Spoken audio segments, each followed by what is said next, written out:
What's up everybody, my name's Dav, and in this video I'm going to go over patch notes 7.10 with you guys, talk about all the different changes and what it could mean for your guys' Valorant experience. So without further ado, let's jump into it.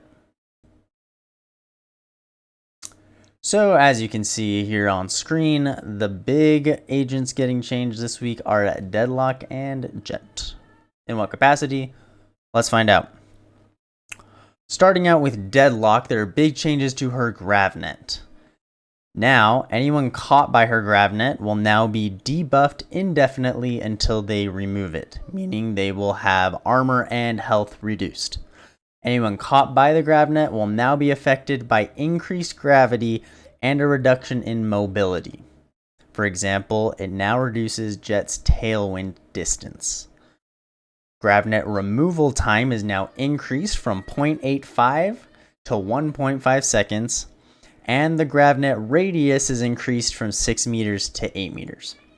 Now, I saw some videos about this, and it actually does make quite a difference in how Jett is able to get out of these situations where she gets caught in the gravnet.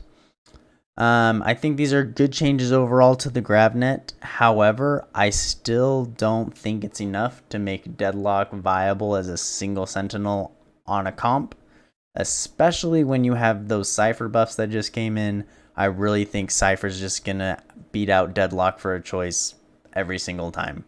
I think even Killjoy right now is in a better place with these buffs than Deadlock is. My opinion. Let's move on to the next one. Jett's third-party animations while Bladestorm is equipped have been adjusted to help with combat clarity. Should now be easier to understand her movement when she's running and when she's throwing knives. I don't think it's a huge change, honestly. I mean, I'm glad they're clearing things up on how she moves to other people. Overall, I'm still just gonna get dinked by the Bladestorm and die to it. So. Now, these are some interesting changes. They're making changes specifically to agents in Team Deathmatch and how their abilities regenerate and how their ults regenerate. For those TDM grinders out there, you're going to love this. For Reyna's Leer has proven specifically potent in the close confines of Team Deathmatch since it doesn't affect allies, and Empress, lacking a time constraint if she's rolling, has proven extremely powerful. These changes are meant to create more downtime between these power moments and push Reyna to prioritize orbs if she wants to try and take over with Empress. So these changes, only applied to TDM, are the following.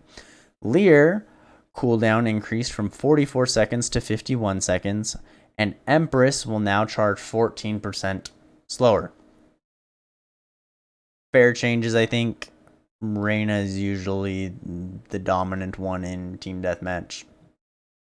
Great. Fade. In Team Deathmatch, Fade's utility can feel a little hard to use and capitalize off of. These changes aim to help her track down her enemies and close in on them. Team Deathmatch only changes are as follows. The Prowler cooldown decreased from 44 seconds to 36 seconds, and her C's cooldown decreased from 51 seconds to 48 seconds. Great changes, I think.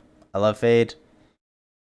I really don't play anybody besides a duelist in Team Deathmatch, so I don't think I would pick up Fade anyways. But great for you Team Deathmatch grinders out there. This is good news. And then just basic performance updates. Presets have been added to the stats page. So you can now preset your stats that get displayed. In general, there are a few bug fixes.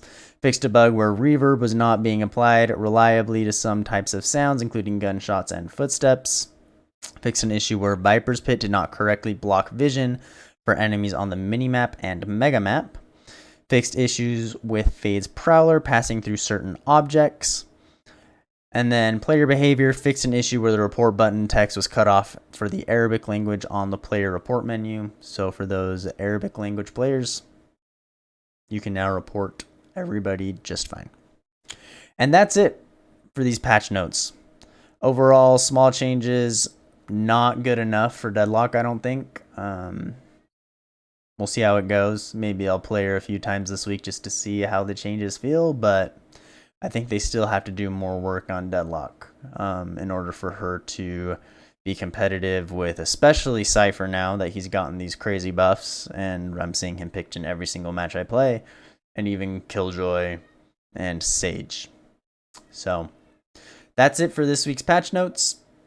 Leave a comment below on what you think about the new changes and how they can specifically buff Deadlock. And if you haven't already, please like and subscribe. It really helps the channel, helps me out. And I will catch you guys in the next one. Peace.